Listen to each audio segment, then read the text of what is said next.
And we are live. Hi, everyone. Welcome to the first episode of HuggingCast. I see we already have 23 of you here. We're going to take it easy for a couple minutes to make sure that people have time to join in. So if you just got here, please leave a comment in the chat, and then we can show it just like that. Thanks, David. Thanks, David, for joining. Yeah, we're super excited also about today's HuggingCast. It's very much an experiment. It's our first edition. We'll probably go horribly wrong. So thanks for being part of that. But if it goes well, then we'll do a lot more of it. So definitely let us know.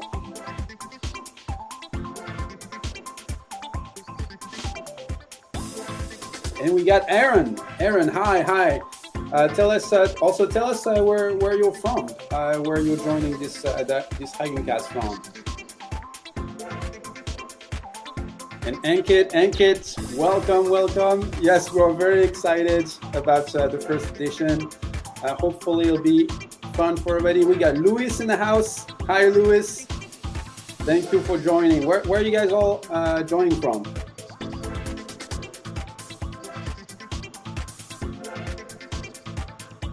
Okay, so we got Aaron from Oakland. Well, hello. I did not wear. I was tempted to wear my Warriors hat today, but I guess I went for the classic. You know, I want to respect the Sacramento fam. We got Lance from Atlanta. Dave, of course, from San Francisco. Yes, Germany is in the house. Hi, Christoph. Yeah. We got Dan from Boston, welcome. Lynette from Seattle. More Germany. Did you awesome? Did you invite all your friends, Philip? Nah, yeah. They're Phil bots. Come on. But wait, there's more. No, come on. Welcome. Anybody from France in here? Come on, enough. Welcome. Yeah, Italy. That's yeah, fine. Italy joined. Oh, we got Toronto in the house. Hi, Samantha. All right, Australia. Thanks Yeah, for no joining. bots. No. Hi, Paolo. Awesome. Yes, David, you can claim Australia, of course. So as I said, welcome everybody. This is the first edition of the HuggingCast. If it works well, we'll do more. If it's a total failure, well, sorry about that. So what we want this to be, and let me turn off that music, maybe that'll help a little bit. What we really want this to be is sort of a cross between a podcast and a webinar. Kind of a podcast in the sense that we want to tell you about all the exciting new developments that are happening in the beautiful world of open source AI. And we know there's a lot, so hopefully we can distill it down for you guys. And we also want this to be sort of a webinar, which is we want to teach you practical things that you can use in your day-to-day work and walk away with these things.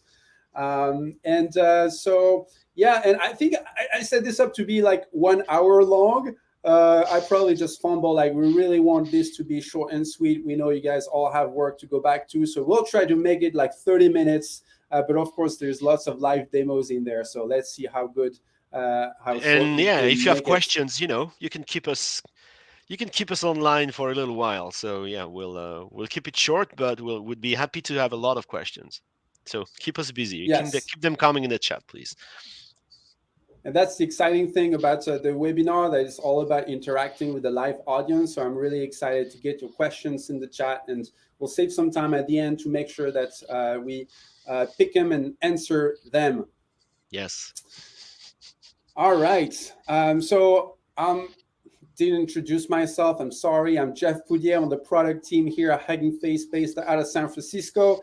And joining me today, my co-conspirators for the HuggingCast, the cast of the HuggingCast, the heroes of the demos with the demos. Okay. We got Philip Schmidt and Julien. Where's the Hi, everyone. Hello. All right. Well, let's start a little bit with news. And so on news, I guess the first thing that people wanted to hear about is what we at Hugging Face released yesterday, which is a new application called HuggingChat. And so I want to tell you all about HuggingChat to make sure you understand what it is, what it's not, and what it really means for you. So HuggingChat is sort of the proof that you can create and use a ChatGPT-like experience using only open source, an open source model with an open source data set using an application, a UI that is also open source. And that's really what HuggingChat is today. Let me show it to you if you haven't seen it already. Share screen, HuggingChat. There you go. Hopefully you can see that. So a little bit of a PSA, like before you get in there, you got to understand that this is really a demo application. It's meant for you to understand like what is possible, and the models do some amazing things. They're really amazing in ways that are unexpected, and are also terrible in like very expecting in ways that you can really expect, right? They're terrible at math. They will make things up, and they will reflect the data that they're being trained on. Like the good news is that this is an open source model, so you can look at the training data, you can look at the model, and understand how it works. All right, so don't use this for high stakes decisions or to do advice. Don't let models take decisions on behalf of humans. That's like the general guideline. So here's HuggingChat. It is interacting with an assistant model, an open source assistant model, using a natural conversational interface, a chat interface you're all familiar with. So it really makes those models accessible to everyone. Speaking about the model, so the HuggingChat release is not about the model, but the model that is available today is the best open model that we had today for a conversational experience. It's a model from the Open Assistant organization.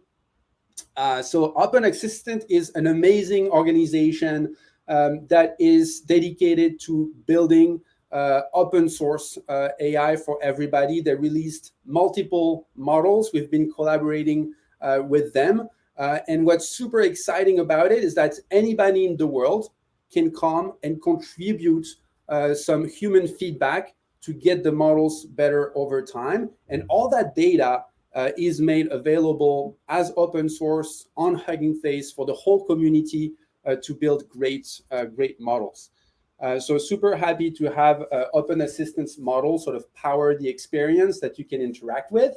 And of course, because it's open source, you can check out the model page. The model that is currently used will be sort of putting behind HuggingChat the latest and best models that are available. And of course, you can look at the dataset page for that model with just a click, so you can see exactly what went into it. So that's what HuggingChat is. Like, again, it's all about the application, what we released yesterday. And the application itself is open source. So what that means is that you now have proof that you can create a ChatGPT-like experience using your data, using your model, fine-tuning open source models, and do everything with open source and build that in-house. So I think that's super, super exciting. But yeah, let's do a little demo that will probably go horribly wrong. So here's my conversation starter. I have a llama in my backyard. I want to know its weight. What should I do? Explain step by step. Too much traffic. Try again. Yeah, I guess while we are waiting for traffic, we got a question. Jeff, can we access the model through an API as well, or is the chat like UI the only place? So the model, yes, of course, the model is available on Hugging Face. It's like one click within HuggingChat, and we can put the URL in the banner. So the model is accessible right there. And like any model on Hugging Face, it's available to be queried via API. We have a free service to do experimentation, low volume. That's called the Inference API. And so just like you can interact with the model on the model page, you can interact it programmatically. And then, of course, we have our production solution to deploy models. That's called Inference Endpoints. Where you will take that model and deploy it on dedicated infrastructure, so it works for you and you have the right latency and throughput to power applications. So these are the ways that you can do. And then, of course, we have multiple deployment options wherever you work from. If you're working in AWS, we have a great way for you to use those models, leveraging SageMaker, where we have open source solutions for you to take any of the models. And there's like over 180,000 now on the hub. Take any of those models and then have them deployed very easily on SageMaker endpoints using our deep learning containers and inference toolkit, etc. We make it super easy. Yeah, and I think it's worth saying that all the bits and pieces are actually open source, right? So the model, as you said, is available. The UI is available. If you click through the links in the chat, you'll see in HuggingChat, you'll see the location on that. I think the inference server is actually open source, right, as well. So you can take all the building blocks and you could run this even on-prem if you wanted, right? Yeah, and like we got a great follow-up question, which I think we should also include. Yeah, so the model we currently run in HuggingChat is based on a llama with some XOR weights. So it is basically what you find on the Hugging Face hub are not the llama weights. It's basically the difference between the original weights and the fine-tuned weights, and you need access to the llama weights. And llama is sadly not the easiest model in terms of licensing. So you cannot use it for commercial use cases, but you can use it for research use cases where HuggingChat falls underneath. So the idea really here is not to have commercial solution to chat and create money. It's really to provide access to see where we currently are in terms of open source. And it's probably just the beginning. The Open Assistant organization released the model, I think 10 days from now, so it's available 10 days, and we have a lot of other initiatives like retraining or recreating llama type models with the red pyjama from Together, and I'm expecting similar performance and weights we can commercially use within the next two months probably. Yeah, that's so how do you weigh a llama? Do you get a good answer? I did get an answer, Okay, but the answer was actually a little long. I'm not gonna bother read it all. So just so you know, if you have a llama, you can go and read and try. But well, then I asked I asked the model to do this in one paragraph, and so that's much better. To find your llama's exact weight, follow these steps. Firstly, locate a suitable livestock scale, which has been verified to work accurately by checking specifications, obtaining it from a reliable source. Next, place the scale on flat ground within easy reach of the llama. Encourage the llama into position by utilizing tempting treats or food rewards. That's very specific. Okay. Once the llama is standing still on the scale, record the reading and take note of any changes to maintain a record of the llama's growing trend over time. So that's how you get the llama weights. And yes, very important. The llama weights are for research purposes only. The release of HuggingChat is all about the UI. The UI is open source. That means you can use it with any sort of model. And we're very excited to see truly permissible models come out from the community that we will be happy to offer directly through HuggingChat for people to interact with. All right, that's sort of what I wanted to say about HuggingChat. Don't use it for math. It's terrible. I tried it with my kids; they were not impressed. But it is a lot of fun. I don't know if you guys had some good interactions with the app. We got another great question from Christoph. Will it be possible to provide human feedback via the HuggingChat user interface, Jeff? That's a great question, and as it say like in the little banner, this is V0, right? Mm. So V0, we have a lot of feature requests come in, and yes, of course, like being able to provide feedback is a great feature that we want to add because this feedback is so valuable for the community. It's one of the most amazing things about the Open Assistant project, right? That's a whole community from all over the world came together to contribute human feedback to build a great model. And now with Hugging Chat, you can see the progress that's been achieved through that. So yes, we want to add the possibility to build more feedback to contribute back to the model authors. But And actually, today, yeah. we're not Yeah, I was storing just any. Yeah. adding. I was just gonna add. I think it's the right time to say there is a privacy policy. I would encourage everybody to read it. We want to be crystal clear on the fact that we don't store in or use anything for any kind of training activity or data sharing or anything like that.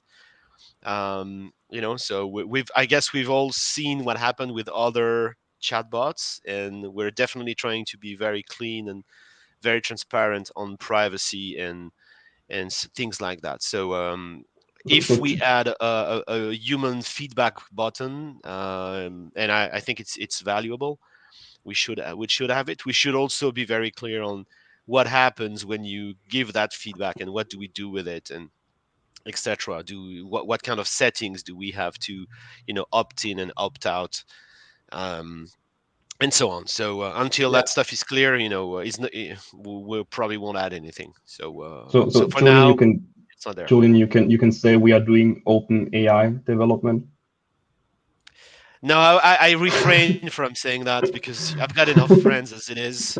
But of course, I was referring to previous mistakes, whether they were deliberate or not. But we're trying to follow our philosophy of being friendly and transparent. All right, so I want to switch to the demo part of this HuggingCast episode, and as we put in the notes, like we have some amazing new things that we want to share with you that are coming from our partnership with AWS. So you may or may not know, but we've been working with AWS for over 2 years now to make it super easy to use Hugging Face models, data sets, libraries within AWS. We've built some amazing experiences within SageMaker to make that possible. So you can do training of Hugging Face models. You can do deployment of Hugging Face models super easily with deep learning container. And recently, we sort of doubled down on our relationship. And one of the main benefits you're going to get from that is our collaboration around hardware. So now we're really making it easy from the hardware layer all the way up to the managed platform layer to use Hugging Face within AWS. And so that means getting all the benefits of the accelerations of the custom hardware that AWS makes available. And so it means the Trainium instance that's dedicated to training, and it means the Inferentia, and now the new Inferentia2 instance that is very, very efficient to run models. So we're going to focus a lot of the demos today around this because I think it can really save a lot of money for everybody who does like some production work. Today I'm excited to have Philippe and Julien, the heroes of the demos, Yeah, show you how we're you big can do it. fans. And Philip and myself, I don't want to speak for Philip, but we've spoken enough. I think we're big fans of the AI accelerators, and we're really really happy to show you that stuff today.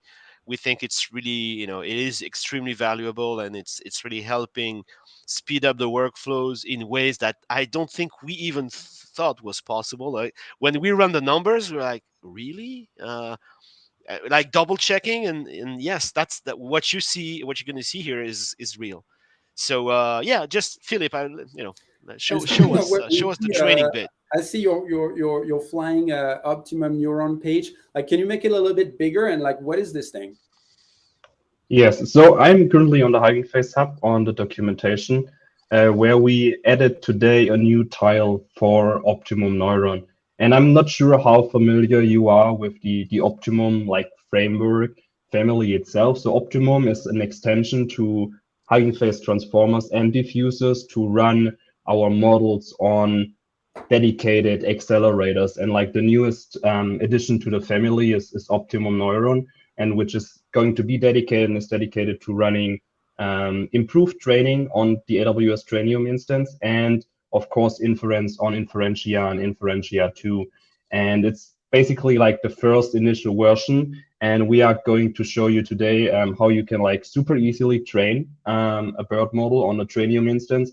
And then Julian will show you how fast you can like make this model with like basically one line of code. And the Optimum Neuron documentation is going to be really the place for everything related about Hugging Face and the AWS accelerators. We are going to add more tutorials on how to do certain things. We have guides to help you better understand how everything works behind the scenes, and then of course to get you started.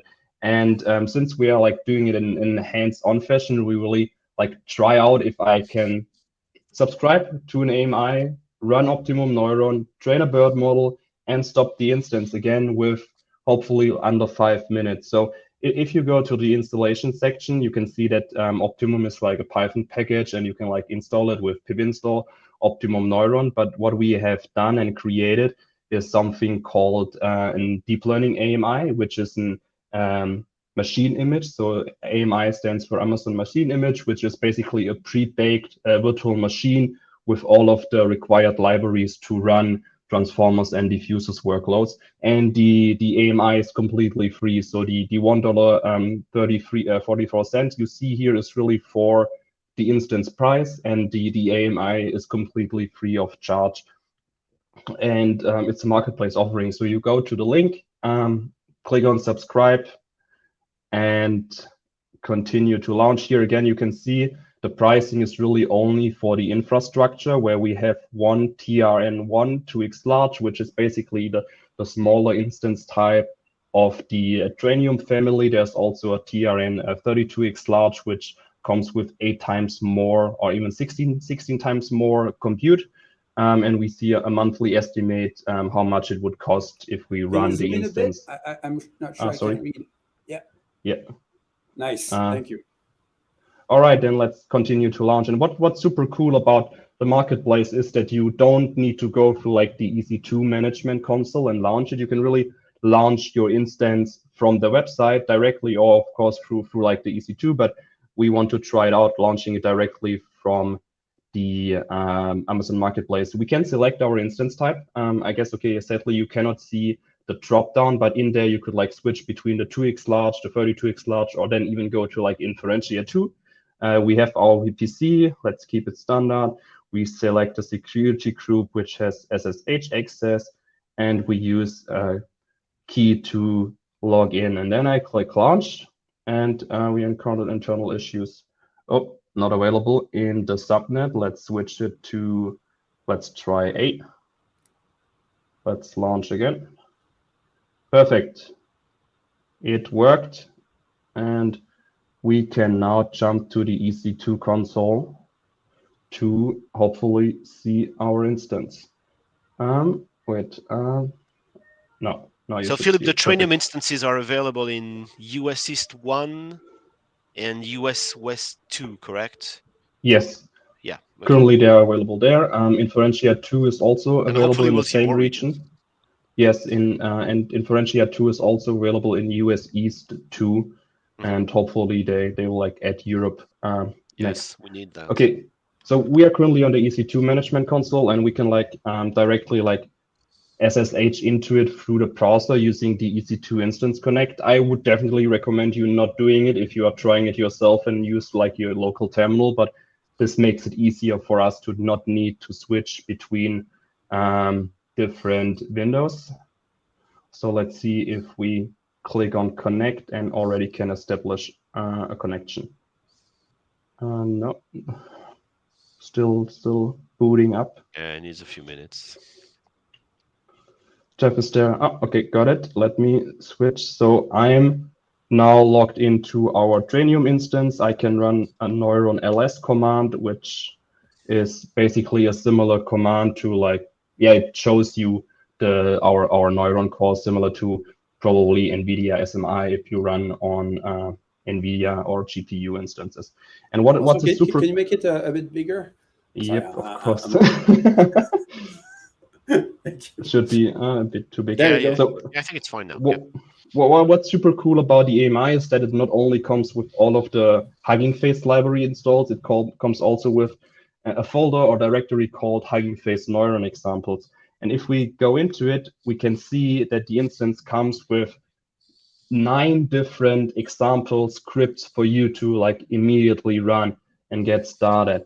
And what we are going to do, I will like copy my command I have prepared from the blog post we shared yesterday, is that we are going to use torch run to leverage our 2 neuron cores. So as you have seen in the neuron ls command, we have 2 accelerators in our instance. So we want to use distributed training. Therefore, we use torch run. We define our 2 accelerators, and then we run from the Hugging Face neuron samples the text classification example, which includes the run clue script, which is basically similar to when you know the Transformers examples from the GitHub repository, modified to use the new Trainium trainer. We define, okay, we want to use BERT-based. We use the emotion data set, which is a sentiment classification data set with 6 different emotions. We want to do training. We want to do eval. We also want to use mixed precision. We have a batch size of 16, a learning rate, and 3 epochs. Let's run it and let's see how our training will go. The last time we ran it, it took around 2.5 minutes. So we have some time to answer some questions.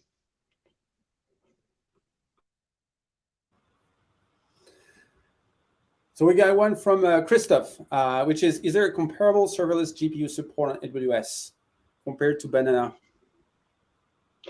So currently the AWS offerings like AWS Lambda or Fargate are not supporting GPUs, which is not directly a serverless offering, but what we are building with inference endpoints currently is to add scale to 0 capabilities. So as Jeff mentioned in the beginning, inference endpoints is our production solution to quickly and easily deploy transformer models.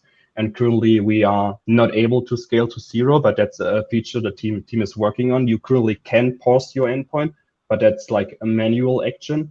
And hopefully within the next few weeks, we will have a feature to like automatically scale down to 0 your compute when you are not receiving interest, which is then like some kind of a serverless, but not really, since it's like a still managed instance and you select like which instance you want to run on, but it's able to scale down to 0 to like not have any costs occurring for you. Awesome. If you have any more questions, don't hesitate to post them in the chat. While the machine is working, we can address them. Luis has one for us. Can we run compute on our own AWS account? So I guess there's 2 parts to that, right? So everything that you're doing here, Philip, is of course on your AWS account, and you can do that right now following the steps of the Optimum Neuron documentation. But if Luis, you were asking about inference endpoints, inference endpoints is a Hugging Face service where we manage the infrastructure. You can of course select AWS, the region you want, the instance type that you want. And then the compute is managed basically by Hugging Face. We do have a very cool feature that's a setting. When you go to create an endpoint, you can select it to be private. And what that does is it leverages the private link feature of AWS so that there is a direct connection between your VPC and the endpoint that will manage for you. so that the data never goes onto the internet. So that's the closest thing to running it within your own AWS account. But of course, like the whole point of inference endpoints that you don't have to manage it. Ragav, can this be easily extended to training large language models with PEFT? Yeah, that's a great question. So currently the Trainium instances and the Trainium trainer are not yet ready for model parallelism. So that makes it quite hard to run like huge models for training. But the team is working on like supporting FSDP for like full sharded data parallel to like distribute your model across different devices, and then you will be able to run model parallelism and like train LLMs using PEFT, since like PEFT only like switches in like different layers or just add some new tokens for prompt tuning. Awesome. And let me know if you want me to stop the questions. I got one more from Miguel. How can we help this project as a software developer? So Optimum Neuron, like everything that Philip is using right now, is open source. And like every open source project in the Hugging Face GitHub, like it's open for people to inspect and use and contribute to. We also have a new category within the Hugging Face forum on discussed@huggingface.co, which is where we interact with the community, ask questions, solve problems, specifically for Neuron and using Trainium and Inferentia. So that's another way that you can contribute. If you don't want to contribute code, you can help people out by showing them how they can be successful answering their questions. I get another question from Shyam, which is like, is this only for inference? No. So what we are currently running on the Trainium instance, which now runs like with some slow start, we can like see almost 11 iterations per second, which is crazy. You can like see how fast it's like going through like those 3 epochs on our BERT model. The Trainium instance is built for training, which makes it of course the best use case to run training. But on the other side, we have the Inferentia instance family, which is really built for inference. And Inferentia2 is also now available in GA. So you can like go to your EC2 console and start an Inferentia instance using the Hugging Face AMI. And we also have already part of the Optimum Neuron library in exporter. So you can export Hugging Face transformer models to be Inferentia compatible and then run inference on them. And yeah, that's how you get like started with inference. Thanks, Philip. I got one more from Soel. So does it support both TensorFlow and PyTorch? The demo is in PyTorch. Yeah, so currently we are only supporting PyTorch with hopefully TensorFlow support coming later the year. We aren't sure yet when it's going to be ready, since like the majority usage we see is on PyTorch.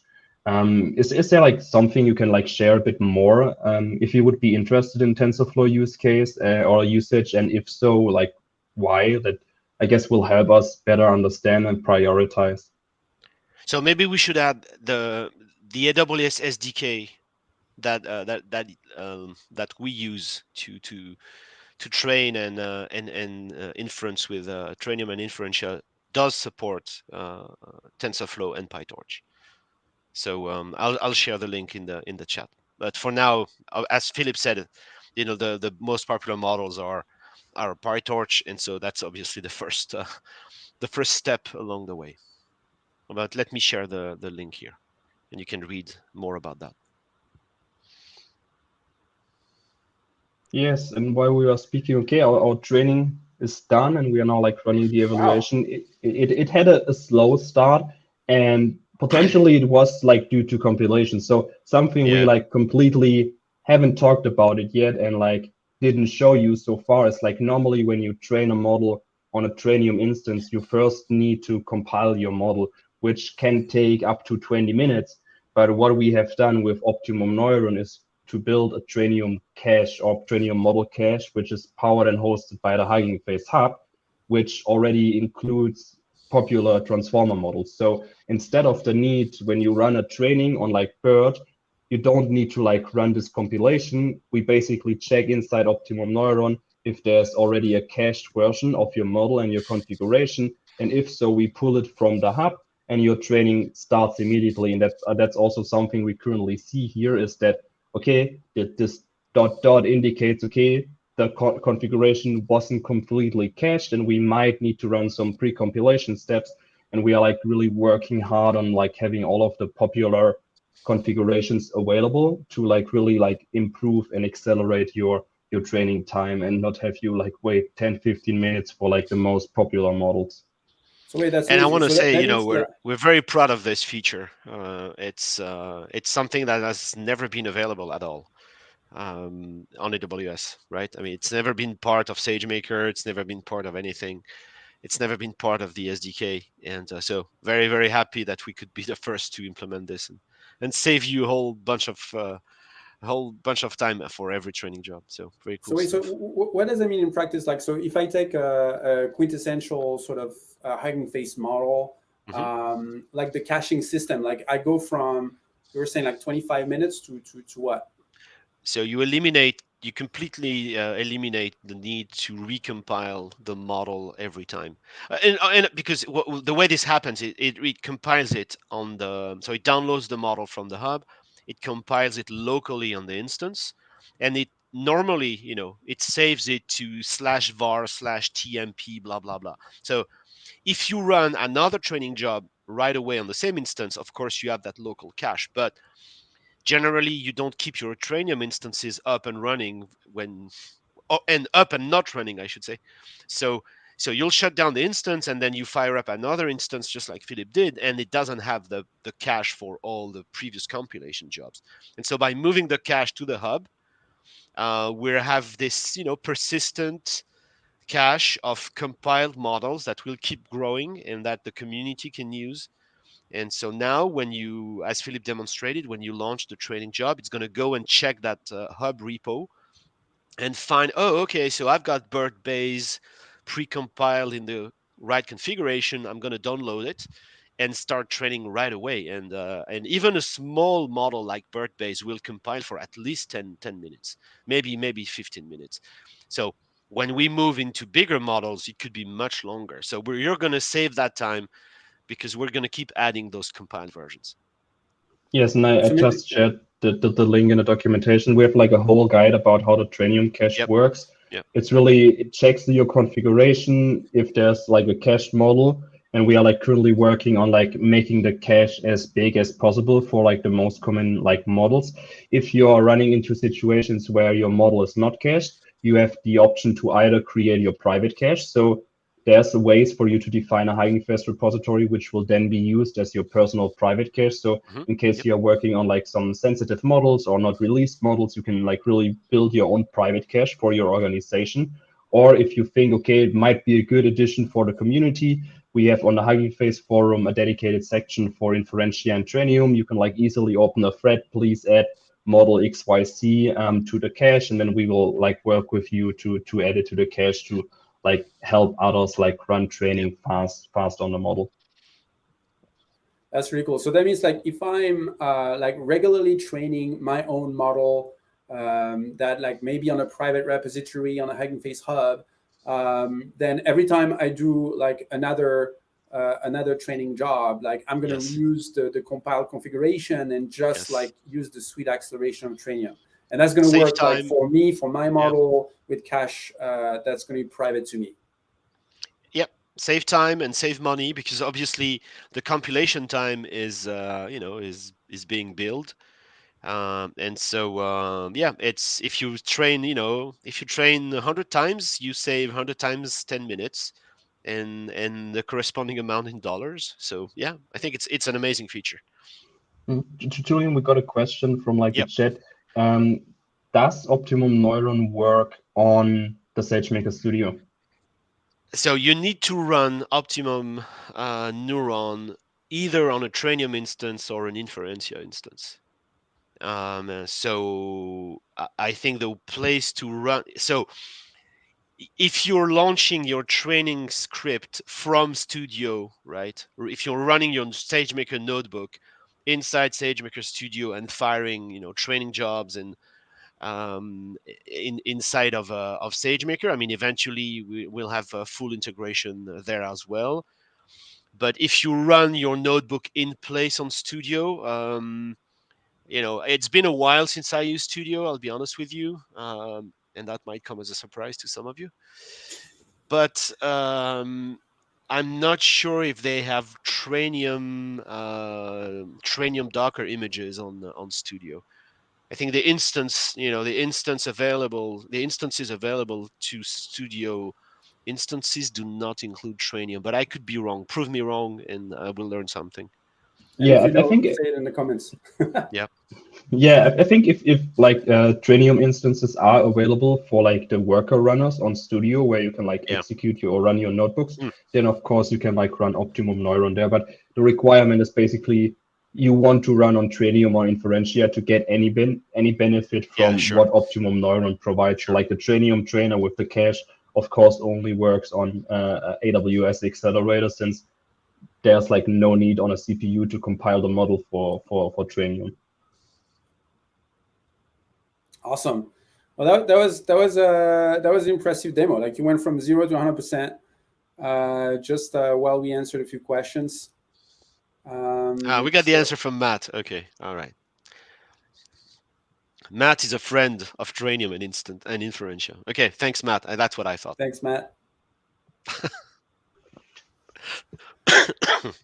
All right, so that was Optimum Neuron and how you can use it to very easily and quickly, and while saving money doing it, train models, train Hugging Face models, leveraging Trainium.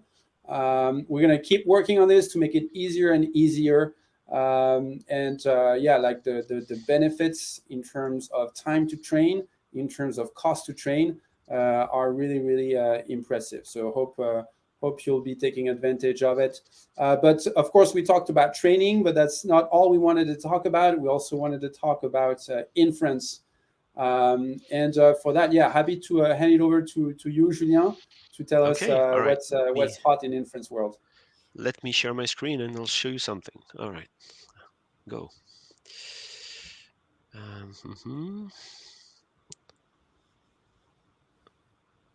Okay.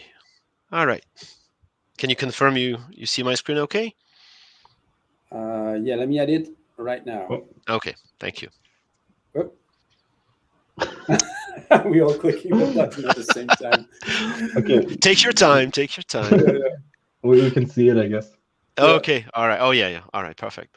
So, Inferentia and the latest generation, which is Inferentia2, is as you can imagine a custom chip that's been developed by AWS to speed up inference. Right? AWS names can be weird, but sometimes. But I think with Trainium and Inferentia, it's pretty easy to know which is which. So, of course, I would encourage you to go and check out the Inferentia2 page on the AWS website, and of course the Trainium page. You can read about the features and see the different sizes.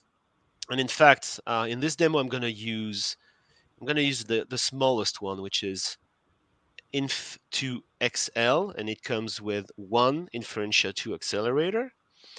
And we can see the price for it, and that's always important, right? It's only 76 cents on demand price. And the one I'm using is a spot instance, I think. And or I used a spot instance last time. I don't remember if that's the same. And I was able to get 70% discount on this, so it was just a tad over 20 cents an hour, which is honestly crazy when you think about the amount of technology that you're getting for 20 cents an hour. That's really great. So go and read all about that. Again, you should definitely go and check out the Neuron documentation. Neuron is the SDK that lets you work with Trainium and Inferentia instances. So you can see all the information for PyTorch and TensorFlow and how to train and how to run inference. There's a super, super cool section on the architecture of those chips. We we won't go into that today, but if you want to know what those chips are and why they're fast, etc., there's a lot of good information there. So for the hardware geeks in the house, you don't want to miss this. Okay, so now I have this. I have my instance here. So I created it just the usual way, and we can see that it has those 2 cores. Okay, so one Inferentia2 accelerator comes with 2 cores, and that's what we have here. Okay, and I'm using an AMI that includes PyTorch and everything I need. So I didn't have to install anything. Okay, and I'm using a couple of demos from one of my repos, but I have to be honest, these are really versions that I stole from the Neuron SDK and tweaked a little bit. But I'll post the link to that stuff anyway if you want to run the exact same code that I did here. So we need to do 2 steps, right? So the first step is we need to compile the model for Inferentia2, and then we can run inference and we can run benchmarking, in fact, with the same model. So the model is a model that I used in a previous experiment. I think I actually trained this particular one on Trainium, funny enough. So it's a PyTorch, it's a BERT model for multi-class classification. It's a model that I fine-tune on 5 classes, star ratings from 1 to 5. And so compiling the model is not very difficult, I think you could say. So we're not going to read all that code, but what you need to do really is you need to import. So it's a PyTorch model, right? So I need to import Torch. I need to import Torch Neuron X, which is the Neuron SDK for Inferentia2. And what this does is it brings all the nice Torch compatible objects that will help me accelerate and compile the model with very little effort. So the rest is just vanilla code where I load the vanilla model and predict with it, etc. I just test it out. Okay, so this is really just very simple stuff. And I print out some predictions. And then, okay, I say, well, now I want to convert this model for the Neuron SDK, right? And for Inferentia. And, every time I see this, I still find it hard to believe this is the only thing I need to do, right? So what this does is it's literally going to compile that BERT model for Inferentia2, right? And all you need to do is call the API, pass the model itself, and pass a sample input, which here is just a sample restaurant review that I wrote up there. That's it. So run this, runs for a couple of minutes. I've done it before. There's nothing interesting to see. It's just gonna crunch happily, and then you can save your compiled model just like that. Okay. So, for lazy folks like me, this is perfect. I don't think you can remove anything from those 2 lines of code actually. Yeah, Compile the model and save it. we actually even made it simpler in inside Optimum Neuron, being Yes, part sure. of the CLI, which is basically like Optimum CLI export Neuron X and then like the Yes. model ID, and that's it. So you don't need to like run through like the Python code. You can like basically execute it in your terminal, get saved your neuron model, and then like run inference on it. Yep. So it's really, as simple as that. So you don't need to understand anything about Inferentia. You can take your existing code and just, compile and save the model just like this. Okay, so now we have and like I said, I've done this before because it takes a couple of minutes and we don't want to wait. So we have the saved compiled model here, and now of course we want to test it. Okay, so and benchmark it. So in this example, again, pretty much the only thing I need to do is to import the Neuron SDK, right? And then, okay, again, I'm loading my model. Okay, just like that. And I'm predicting, a positive input, a negative input, just to make sure the model is doing what I think it should be doing. Okay, print the logits, print results for a positive review, negative review. Okay, just to see. Okay, this model seems to work. Okay, but I wasn't worried too much. Of course, the interesting thing is I want to benchmark it. I want to see how fast and how fast it predicts and how much throughput I can get from Inferentia2. And so again, the Neuron SDK has this examples. They have this really cool benchmark function where we can actually load a model as many times as we have cores, and just create a whole bunch of threads and predict examples. Okay, so that's what I'm doing here. Okay, so I've got 2 cores, so I'm going to load 2 models, and so the prediction threads will run on those 2 cores. We're computing all the prediction times, right? And so we're building a list with all the prediction times, and then we're printing out the 50 the 3 quartiles, percentiles, P50, P95, P99. Okay, so very, very useful benchmarking function. I'll steal it again and again. Okay, and then we print the results. So there's more benchmarking code than actual code here, than actual machine learning code, so to speak. What we're really doing is, okay, we know how many cores we have. We're loading the models as many times as we have cores, and we're just running all the predictions through that stuff. Okay, so now let's just go and run this, see how it goes.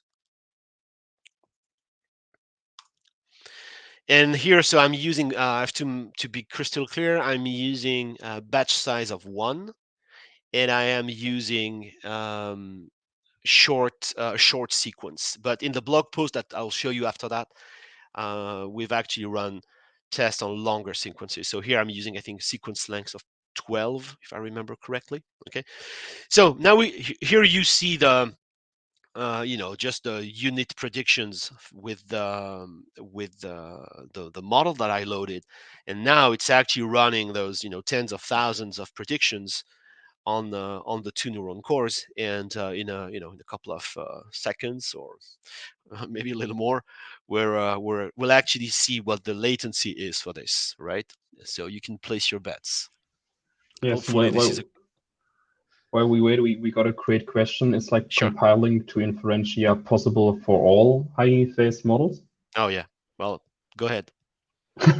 Yeah, so currently not yet, I have to say. So of course the Hugging Face hub is not only for transformer models anymore. So we have a lot of more machine learning libraries with like sklearn or like NeMo models. But for like the transformer models and diffuser models, we are really working heavily with the AWS team to make all of them compatible. Currently, Inferentia2 was released like 10 days ago.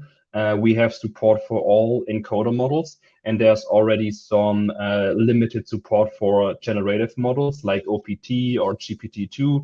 And within the next, like I would say, like 4 to 6 weeks, you will see support for T5, for GPT-Neo X, for all of the, I would say, like cool, hot, new generative models. And probably by summer, you can like use all of them. Yes, waiting for that. So we run 100,000 predictions on those two cores. We can see the throughput is higher than 1,700 predictions per second. And we can see, I'm a pessimistic person mostly, so I always look at P99, and we can see P99. So 99% of the predictions are running at 1.26 milliseconds or faster. Okay, Wow. so That's yes. kind of a flex. Like, okay, no, I just ran 100,000 predictions, just like within the last few seconds. So we're definitely, we're not even single low digit millisecond. We're 1 point something millisecond prediction at scale, right? Sustained. Okay, and on a chip, well, on an instance that costs 76 cents an hour if you don't know how to use Spot, and that you can take down to probably 25 or 26 cents per hour if you set up Spot, right? Yeah, So if you want to have fun, you can actually compute the cost per prediction, right? So you just take 26 cents, okay, so 0.26, and you divide it by 1,704,000, blah blah blah, multiplied by 3,600. It's a very tiny number, I can tell you. So this is really great. This I could not believe that, like I said, the number when I saw it, and so of course it made us want to benchmark things a little more, and actually Philip did a lot of interesting number crunching. It's on the blog. You can find it. I helped a little bit, but it did most of the work. And okay, yeah, Philip, I'll let you comment what we see here. Um, Yeah, I think like something I want to add quickly, like to your sure. benchmark, which is like super critical and always forgotten. So like if we compare it to GPUs, a big difference that we get for this 76 cents on demand is we get like 2 accelerators. So you are not only being able to run one model, we are running Yeah. 2 models which have Yes. a latency of 1 second. So if you really We lost Philip. It's No. it's the live. Yeah, so you get 2 accelerators within that instance, and so the throughput there is really amazing. Like we're talking about like how our work with AWS working at the hardware layer on these accelerators is going to save the community a ton of money. Like if you're running an encoder model like in production today, like you got to run and test this thing out Yep. because you're going to save globs of money. Absolutely. So I'll just take over while Philip Yeah, reboots. I'm He's back. here. Oh, I you're don't back. know. Okay. All Yeah, right. like Good. I don't Good. know, Good. like StreamYard closed and I opened again. So thanks for covering. Yeah, it's like it is really amazing that you have like 2, and even if you like go to bigger Inferentia instances, you have like more cores available, meaning more models in parallel, meaning more Yes. throughput, which is like really crazy for the price you get. And like as Julian has shown it here, like the green bar you can see is like Inferentia2, and you can see it's like always by far like the lowest. Yeah. Something we should definitely mention, like for GPU, we didn't like run the inference in mixed precision. So the GPU like bar will drop down if you like improve or like optimize your model for GPU. But Julian has shown it to you that the conversion from like CPU to a neuron model is like 1 call. For Yeah. GPU, you might need some expertise on how to do it. You might need to hire people on how to do it. For Inferentia, you really like run this 1 line or even like a CLI command, and then you're ready to use and go and Yeah. like save money and have like fast inference. Yeah, and you in this benchmark, so we use the G5 instance, which which is a good GPU instance. It has an A10G GPU, which a lot of AWS customers use to run transformer inference and deep learning inference. So definitely not a toy instance. It's actually the preferred instance for a lot of inference workloads with transformers. And I mean, no disrespect, but it's honestly it's blown away, right? So yeah, even if you optimize, which is certainly going to be harder than copying and pasting the one line that I showed you there. I don't think you're going to get to 1 millisecond, and you can see it scales very nicely even with longer sequences. And I think you have an example for the vision transformer here as well, which is equally good. And so yeah, 3 millisecond latency for the vision transformer at this cost. Always think about cost performance. People obsess about speed, but it's speed is one thing, but cost performance is generally what matters more in an enterprise setting. So here I think it's very, very hard to beat. Very hard That to was an beat. amazing demo. Thank you so much, Julien. Thank you, Philip. Thank you, Cast. So as said, it was an error on my end to make this an hour. We wanted to make it 30 minutes, but See? I guess I was prescient. I asked Hugging Chat. It was the Hugging Chat episode, right? So we got a little bit chatty. We'll try to make these better as we go. If you have any comments on this episode and you would like to see more, or you should tell us really that you guys should stop, tell us. Yeah, thank you so much for joining. Yes, Jay Brown, this is recorded. We're going to post it on YouTube and it's going to be available on demand, probably at the same URL shortly. All Thank right. you. Thank Thank you, you, everybody. Violet. Thank you, Eve. See you next Thank you, time. David. Thank Thanks, you, bye. everybody. Bye. And keep rocking. Keep rocking.